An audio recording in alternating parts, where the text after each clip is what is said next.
Good morning students, welcome to your grammar class.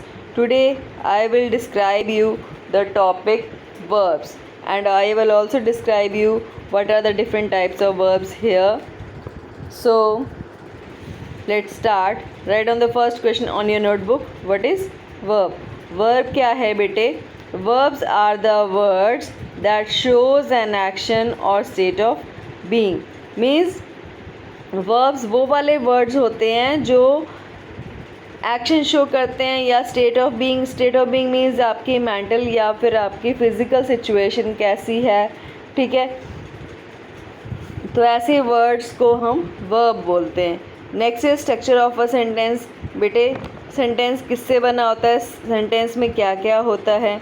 जैसे sentence देखो यहाँ पे, the peon rang the bell, ठीक है। सो द प्यून क्या है, आपका डूअर ऑफ द एक्शन है, ये सब्जेक्ट हो गया।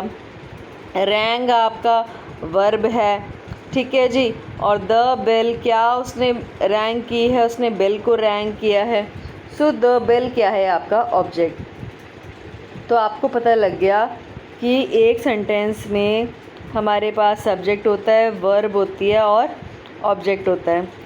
सो ऑब्जेक्ट भी बेटे आपके टू टाइप्स के होते हैं, एक डायरेक्ट ऑब्जेक्ट और एक इनडायरेक्ट ऑब्जेक्ट। अब डायरेक्ट ऑब्जेक्ट क्या होता है, write on the question on your notebook, what is direct object. So बेटे a direct object is usually affected by the action of the verb.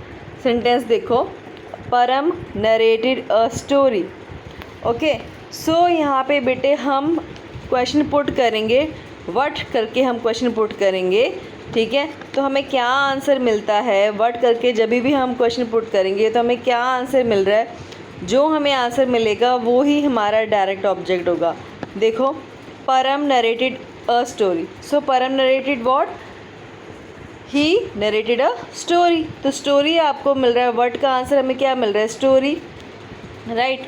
तो स्टोरी क्या है, आपका डायरेक्ट ऑब्जेक्ट, ओके। नेक्स्ट देखो, what is indirect object. Indirect object क्या होता है। अब an indirect object is the person to whom something is done.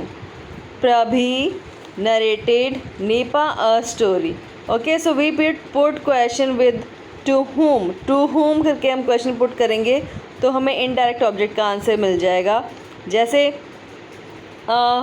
Prabhi narrated story to whom, okay. Prabhi ने स्टोरी किसको बताई है, नीपा को बताई है। तो टू हुम का हमें आंसर क्या मिल रहा है, नीपा, राइट। सो यहाँ पे आपको टू टाइप्स के ऑब्जेक्ट पता लग गए, एक होता है हमारा इनडायरेक्ट ऑब्जेक्ट और एक होता है हमारा डायरेक्ट ऑब्जेक्ट। डायरेक्ट ऑब्जेक्ट में हम वर्ड करके क्वेश्चन पुट करेंगे तो हमें जो आंसर मिलेगा वो होगा हमारा डायरेक्ट ऑब्जेक्ट। और इनडायरेक्ट ऑब्जेक्ट में जब हम टू होम करके क्वेश्चन पुट करेंगे तो जो हमें आंसर मिलेगा वो होगा हमारा इनडायरेक्ट ऑब्जेक्ट। अंडरस्टूड।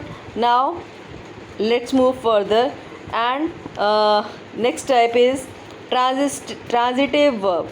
अब बेटे now what is transitive verb. Transitive verbs have an definite object on which the action is being performed. Okay, let's look at the example. Children play with their toys.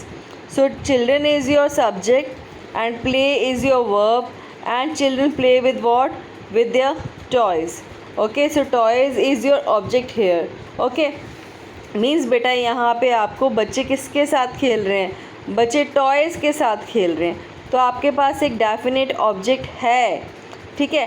तो toy क्या है, यहाँ पे हमारा definite object है। तो ये क्या है, मतलब कि ऐसे सेंटेंसेस जहाँ पे आपको डेफिनेट ऑब्जेक्ट दिखाई देगा उसको हम ट्रांजिटिव वर्ब कहते हैं बेटा। नेक्स्ट सेंटेंस देखो, what is intransitive verb.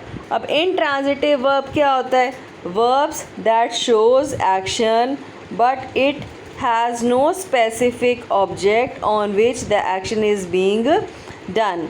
Okay, या the verbs does not have an object, ऐसे वर्ब्स जिसमें कोई स्पेसिफिक ऑब्जेक्ट आपको नहीं मिलेगा, ठीक है, जिसके ऊपर एक्शन किया जाए, ठीक है, ऐसे वर्ब्स जिसके पास ऑब्जेक्ट होता ही नहीं है उसे हम इंट्रांजिटिव वर्ब कहते हैं। सेंटेंस देखो, the children play every morning, okay, so children play every morning, but children play every morning what, okay, नहीं बताया, वहाँ पे मेंशन ही नहीं है, ठीक है। सो चिल्ड्रन हर मॉर्निंग खेलते हैं, लेकिन हर मॉर्निंग क्या खेलते हैं ये नहीं बताया उन्होंने, राइट। तो यहाँ पे हमें ऑब्जेक्ट अवेलेबल है ही नहीं, तो ऐसे सेंटेंसेस जहाँ पे हमें ऑब्जेक्ट नहीं अवेलेबल होते उन वर्ब्स को हम इंट्रांजिटिव वर्ब कहते हैं।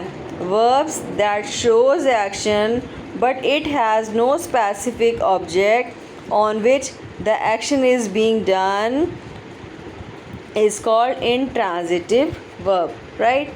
next देखो question, what is finite verbs? finite verbs क्या होते हैं बेटा? a finite verbs changing form with changes in the number and person of the subject or change in tense, means finite verbs वो वाले verbs होते हैं जो हमारे नंबर में चेंज आएगा या पर्सन में चेंज आएगा या टेंस में चेंज आएगा, तो वो भी वर्ब साथ साथ चेंज होते हैं, ठीक है। जब आपका नंबर चेंज हो रहा है, जब आपका सब्जेक्ट चेंज हो रहा है या जब आपकी टेंस चेंज हो रही है तो हमारी वर्ब में भी चेंज आता है, तो ऐसे वर्ब्स को हम फाइनाइट वर्ब कहते हैं। एग्जाम्पल देखिए, जैसे आई लाइक्ड एक्टिंग, तो लाइक्ड क्या है यहाँ पे, ये कैसा सेंटेंस है, ये पास्ट का सेंटेंस है, यहाँ पे लाइक्ड, तो लाइक्ड क्या है, यहाँ पे हमारा फाइनाइट वर्ब है।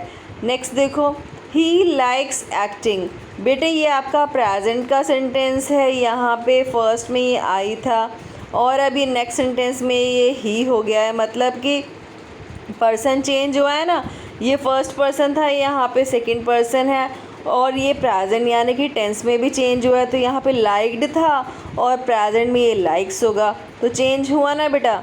Next future, they will like acting, again यहाँ पे दे, यहाँ पे पहले आई था, देन ही था, देन दे हुआ, मीन्स प्लूरल हो गया, ठीक है। तो हमारा पर्सन भी चेंज हो रहा है और प्लस हमारी टेंस में भी चेंज हो रहा है, तो पास्ट में हमने लाइक बोलेंगे, प्रेजेंट में हमने लाइक्स बोला और फ्यूचर में हमने विल लाइक बोला। तो इस तरह से जब जब हमारी टेंस में चेंज आ रहा है, जब जब हमारे नंबर में चेंज आ रहा है, तो हमारी वर्ब में भी चेंज आ रहा है। तो ऐसे वर्ब्स को, जो वर्ब्स टेंस, पर्सन, नंबर के साथ चेंज होते हैं, तो ऐसे वर्ब्स को हम फाइनाइट वर्ब्स कहते हैं। This is enough for today. Thank you, beta. Have a nice day.